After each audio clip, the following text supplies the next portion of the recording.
We've already discussed the role and lives of women in the past in Taiwan. Now, let's talk about women's roles and lives in Taiwanese society today.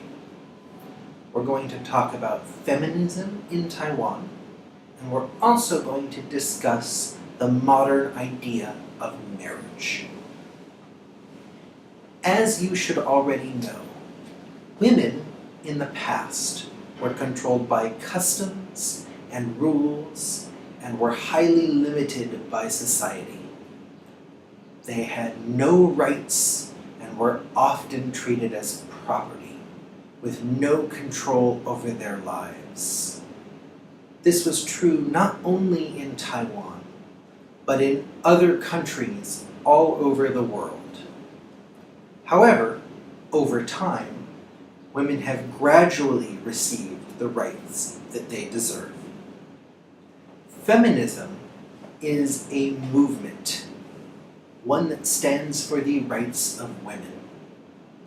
Feminism gained support from every social class and has worldwide gained support across races.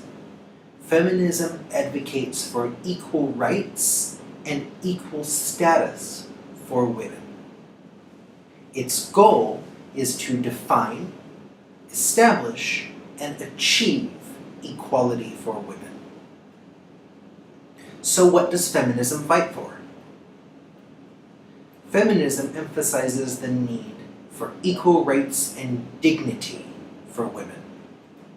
This includes the right to education, equal to the education of men, the right to vote and decide the country's future, the right to work in jobs of their choosing, regardless of whether that job is traditionally a job held by men, the right to own property and have a say over who they marry and what their role should be in the household. Finally, this includes a fight to receive equal pay, an argument that if women and men are doing the same work, they should receive the same pay for the job. Feminists have also promoted the idea of bodily autonomy. What does that mean? That means the ability to control your own body and what happens to it. Feminists fight to protect women from rape, from sexual harassment, and from domestic violence.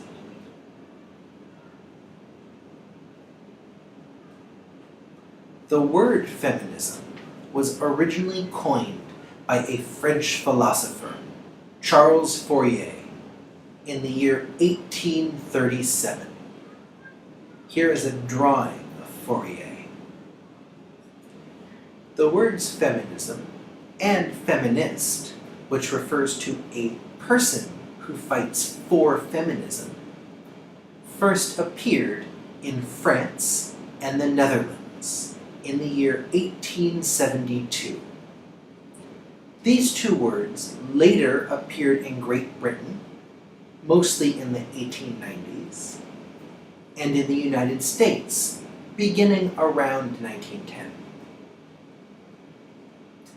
Feminist and feminism were first listed in the Oxford English Dictionary in 1852 for the word feminist, and 1895 for the word feminism. This is important because the Oxford English Dictionary is generally considered the highest authority for what is and is not a word in the English language.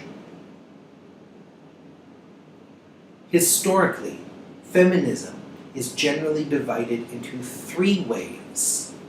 Each wave deals with a different aspect of the issues important to feminism.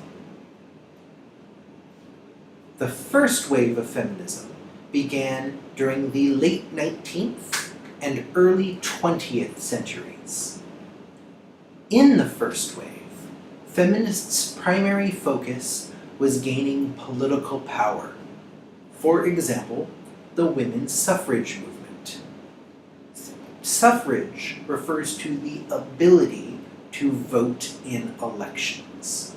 So one of the first feminist issues was trying to give women the right to vote. At the time, other feminists also fought for women's reproductive and economic rights. In the US and the UK in particular, there was also a focus on marriage rights, parental rights, and rights related to property and inheritance. The second wave of feminism began around the 1960s. In the second wave, feminism became associated with something called the women's liberation movement. Liberation means taking a group or a person who is not free and making them free.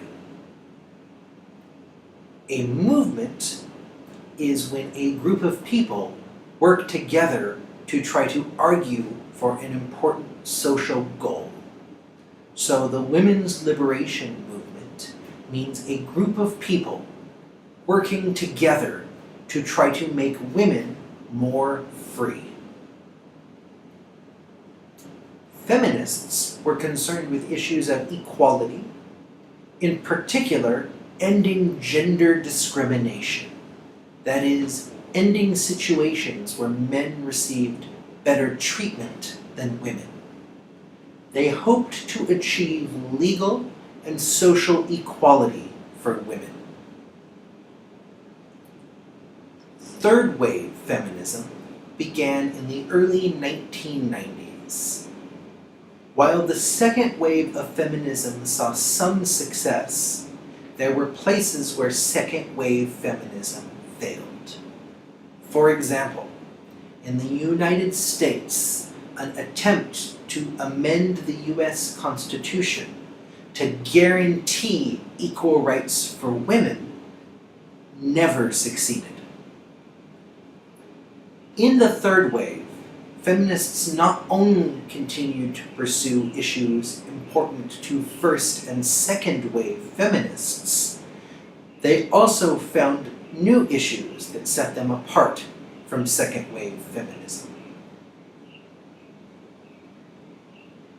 Feminism has led to great social change.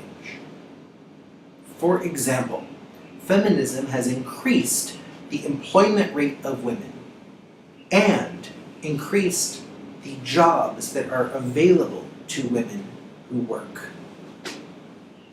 Today, many women work both before and after they are married.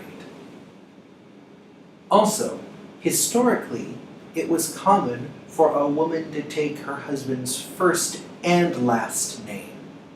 So, a woman who married John Smith became Mrs. John Smith.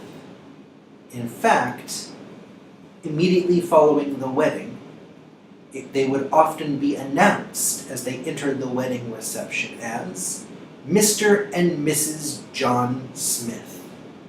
And the formal way to write a letter to a couple at the time was to address it to Mr. and Mrs. John Smith. Women were essentially burying their identities underneath their husbands. Today, it is very rare for a woman to go by her husband's first and last name. It is still common in many cultures for a woman to change her last name to her husband's, but her first name remains her own. It is also increasingly common for women to not change their names or to create a new name, hyphenating her previous name and her new last name so that she keeps her existing identity while also creating a family identity. In Taiwan, most feminism was a more recent process. In 1972, during the martial law era, Liu Xiulian, who was later the vice president from 2000 to 2008, started to advocate for new feminism and published a book about this new feminist concept as well. However, at the time, Liu did not have much influence in Taiwan, and she was later imprisoned after the Formosa incident. Here, you can see a picture of Liu. In 1982, Li Yuanzhen worked with some others to establish Awakening Magazine. Awakening Magazine went on to suggest that women should participate more in national politics in Taiwan. After 1987, the year that the government lifted the restriction on women's participation in politics, more feminist organizations began to argue for a wider range of issues. Feminists in Taiwan have fought for the equality of women, and over time, the government has made laws to protect women, including the Family Violence Protection Act of 1998. Yet today, women still fight for complete equality. Feminism had an enormous impact on marriage rights for women. As women fought for their rights and asserted that they were not inferior to men, changes in the marriage system began. Women grew more independent, and marriage reflected this new role. Unlike the past, modern Taiwanese society advocates for the equality of women. This applies not only to politics and the workplace, but also women's role in the family. Women are no longer the only person in the home, teaching children, doing chores, and supporting their family. Men today often help out around the house and participate in raising and educating children. Further, many women earn money outside of the home or even run their own businesses. Previously, in Taiwan, women often had to bear bullying from their mother-in-law. As time passed, this gap between mother-in-law and daughter-in-law did not go away. It's still a problem in many families today. However, because most couples choose to move out after marriage rather than living together in an extended family, there are fewer opportunities for conflict between mother-in-law and daughter-in-law. Many couples today live in a nuclear family. A nuclear family involves a husband, a wife, and any children they have, as opposed to an extended family, which includes grandparents, cousins, and other more distant family members. This change has dramatically decreased the conflict between mother-in-law and daughter-in-law. With their newfound independence, many women have to seriously consider whether they want to marry at all. The average age of marriage in Taiwan is now up to 29. Most women give birth after they are married. The downside to a later marriage may mean a later age when the first child is born. This can be a dangerous situation for mother and child, as some complications have a greater risk if the mother is older.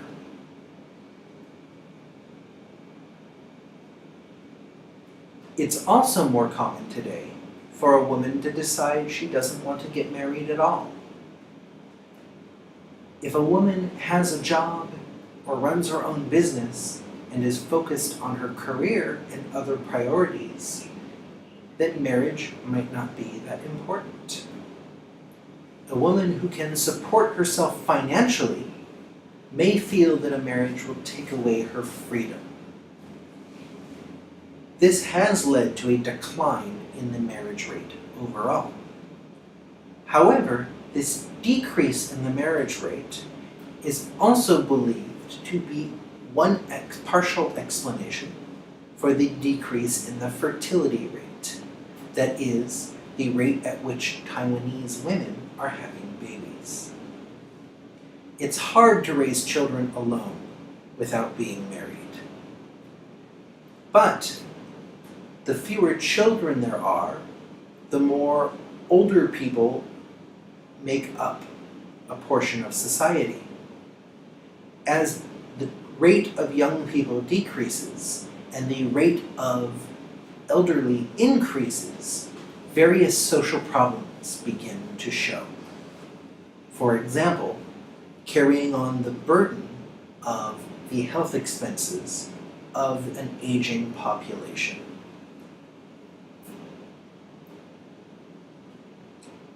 Today, even after getting married, it is not uncommon for a husband and a wife to divorce.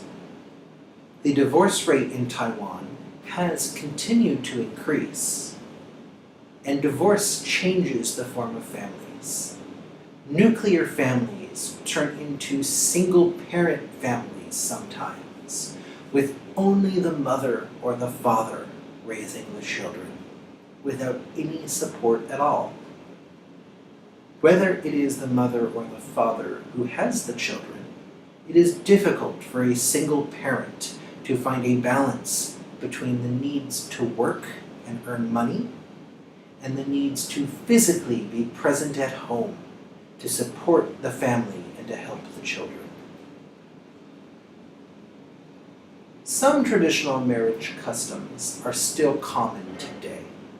For example, a marrying couple in Taiwan still often takes a basket of candies and hand them out to guests at the end of the wedding ceremony. This is a symbol of blessing the bride so that she will give birth to a baby boy soon. There is a similar sound to the words candy and boy in Taiwanese, which is the origin of this tradition. Here we can see in many ways, outdated tradition that still holds an important social and traditional value for many marrying couples.